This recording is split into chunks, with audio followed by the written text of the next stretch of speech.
聞か。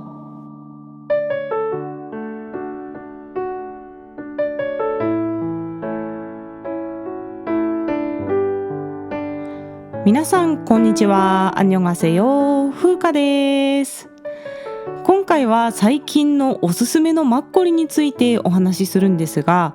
まず前半はリスナーさんからメッセージをいただいておりますので紹介します。まこぺこさんからいただきました。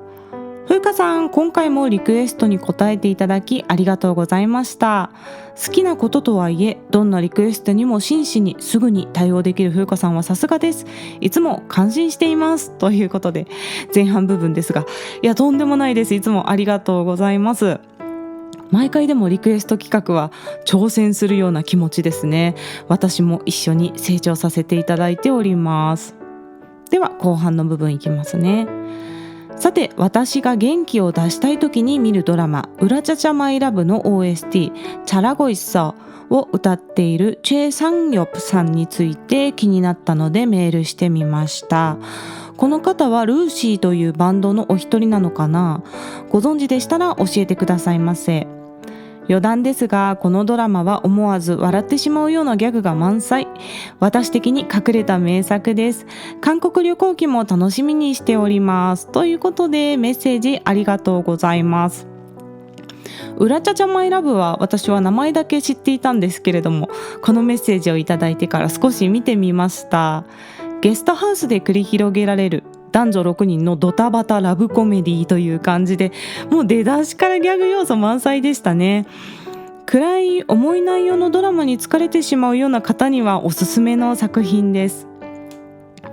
チェ・サンヨプさんについて少し調べてみたところ、マコペコさんがおっしゃる通り、ルーシーというバンドのギターボーカルを担当していらっしゃいますね。ルーシーは所属事務所がミスティックストーリーなんですよ。で、このミスティックストーリーという事務所がユン・ジョンシン先生が社長の事務所なので、時々ユン・ジョンシン先生の関連動画でルーシーを見たことがあります。2019年にスーパーバンドというバンドのオーディション番組で2位に輝いて、ミスティックストーリーと契約に至ったそうですね。4人組のバンドなんですけれども、ギターボーカルとベース、ドラム、バイオリンという構成でアコースティックなサウンドも感じられる独創的なバンドです。で、日本にもバイオリンのメンバーがいるビッグママっていうバンドがあるんですよ。で、こちらは韓国の女性ボーカルグループのビッグママではなくて、でも同じ名前なんですけれども、日本のロックバンドにビッグママっていうグループがあるんですね。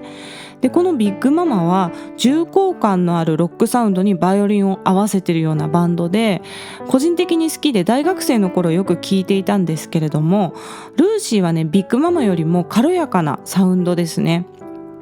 こちら概要欄に YouTube チャンネルをそれぞれ貼っておきますので、ぜひ聞いてみてください。続いてハルシストさんからもメッセージをいただいておりますので紹介します。韓国語でメッセージをいただきました。風花씨 안녕하세요。風花さんこんにちは。날씨가 더운데 괜찮으신가요？とっても暑いですがお元気にされていますか？7월의 방송에서 제 요청을 받아주셔서 감사합니다。7月の放送で私のリクエストにお答えいただきありがとうございます。이번에는 이문세 씨의 곡이라고 하는데 또 신청할게요。今回はイ・ムンセさんの曲ということですが、またリクエストします。희망사항라는 곡은風花씨가 좋아하는 손시경 씨도 부르고 있습니다。希望事項という曲は風花さんの好きなソン・シギョンさんも歌っています。이문세 씨의 곡인지 모르겠지만 신청하고 싶어요。이문세さんの曲かどうかはわかりませんがリクエストしたいです。혹시 아니라면 아침이라는 곡을 부탁드립니다。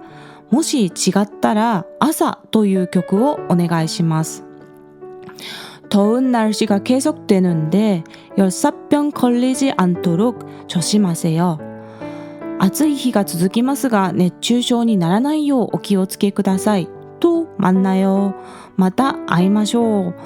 ということで、ハルシストさんメッセージとリクエストをありがとうございます。ヒマンサハン希望事項という曲はビョン・ジンソプさんの曲ですね。最近ソン・シギョンさんの YouTube でシギョンさんとビョン・ジンソプさんご本人が2人でこの曲を歌ってカバーしたんですよね。で、最後の女性パートの部分は少女時代のユナさんが少し出てきて歌っておりました。この曲は1989年に発表されたビョン・ジンソプさんの第2週アルバムの最後の曲なんですが、今の時代に出したら炎上するような歌詞の内容なんですね。理想の女性像について歌っていて、いっぱい食べても太らない女がいいとかですね、スカートが似合う女がいいとかですね、明るい曲調で今の時代では爆弾発言にあたるような言葉を連発するんですけれども、最後に女性が出てきて、ずいぶん女性に対して希望事項が多いんですね、私もそんな女性にお似合いな男性が良かったですわっていう歌詞で終わるので、結局彼女の気持ちは離れているということが分かってオチになっているような内容なんですね。シギョンさんの YouTube ではその女性のパートを完璧なビジュアルのアイドルユナさんが歌っていたっていうのが面白かったですね。そしてイームンセさんのアッチムは実は私知らない曲でした。リクエストを募集しておきながら知識が浅くて申し訳ありません。で、今回調べてみたら1988年に発表されたレコードに収録されているアルバム曲なんですね。で、こちらは歌詞を検索してもほとんど情報が出てこなかったので、今回はビョン・ジンソプさんのヒマンサハン希望事項の方を来月最終週にカバーしようと思います。イームンセさんの楽曲ではないんですが、同時期に活躍されてバラードの基礎を作った歌手のお一人ですので、ビョン・ジンソプさんも紹介したいと思います。ということで、メッセージありがとうございました。さて、後半は最近のおすすめマッコリを紹介します。コロナ禍で3年ほど韓国に行けなかった間に新しいマッコリのブランドがたくさん出ていまして、私もまだ全部は追い切れていないんですけれども、去年の12月から3回韓国に行っていろいろ飲んできた中で、これは美味しいというマッコリに出会いましたので、最新情報をお届けします。今回は2種類紹介しようと思います。まず一つ目はヨニシリーズというマッコリです。こちらはヨニドンという場所にある小規模醸造所カッチヤンチョジャンカッチ醸造所というところで作られているフレーバーマッコリのシリーズなんですね。私は正直フレーバーマッコリってそこまで好きな方ではなかったんですが、このシリーズはね、美味しいです。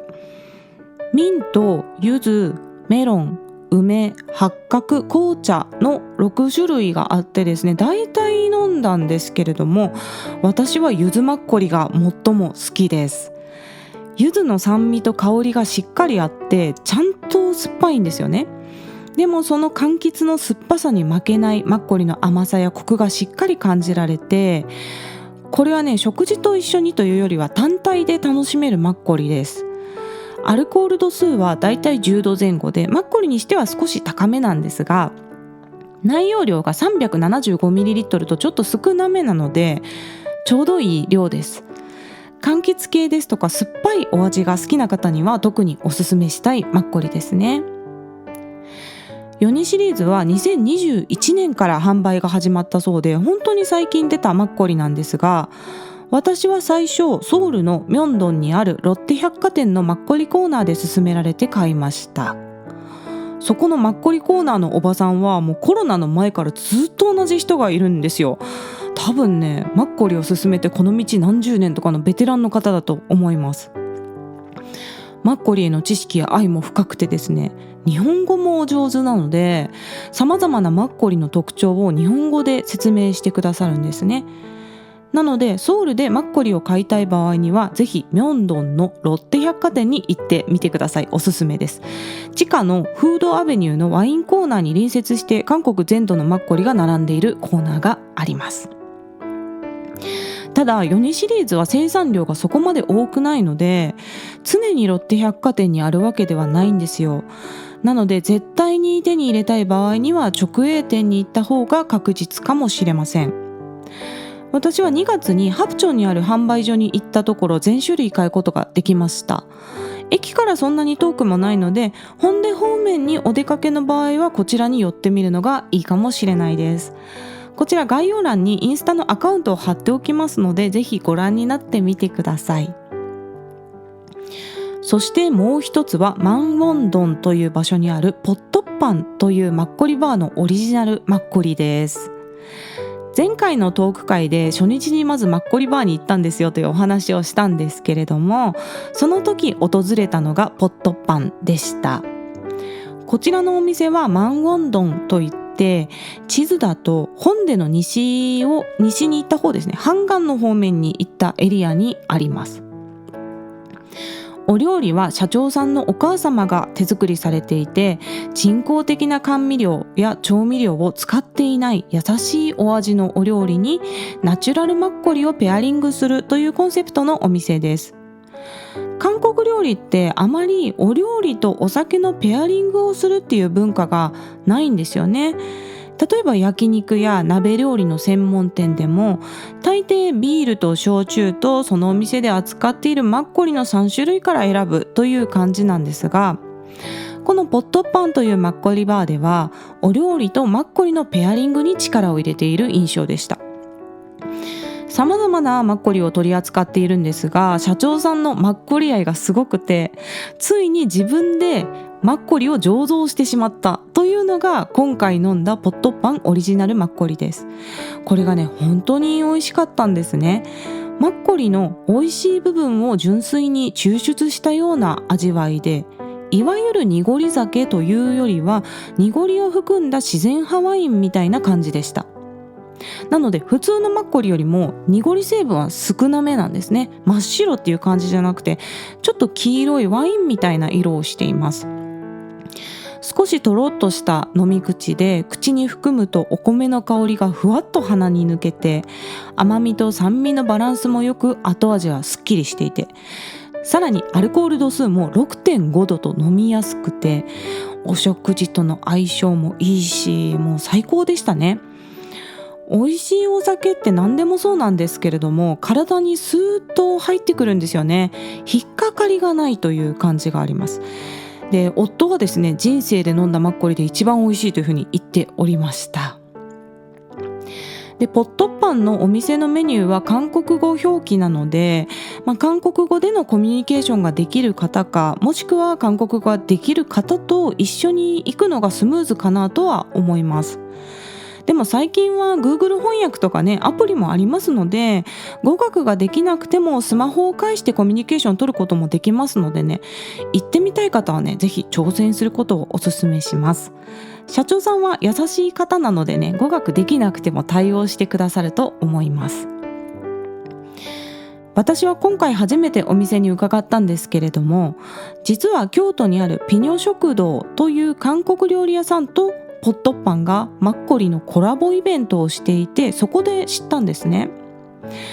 今年は大阪にあるマシカさんというイタリアンバルともコラボイベントをされていました。東京でもイベントをやったりとか、期間限定でマッコリを販売していることがあります。なのでソウルの現地のバーまで行くのはちょっとハードルが高いよという方も、このマッコリはね、今後日本で買える機会があると思います。で、こちらも社長さんのインスタのアカウントを貼っておきますので、ぜひ情報を見てみてください。そんなわけで今回はおすすめのマッコリ最新情報をお届けいたしました。概要欄の質問箱からメッセージや質問、リクエストなどぜひ気軽に送ってください。日本語でも韓国語でも英語でも大丈夫です。ではまた次の放送でお会いしましょう。さようなら。ちょうどいい長さですね。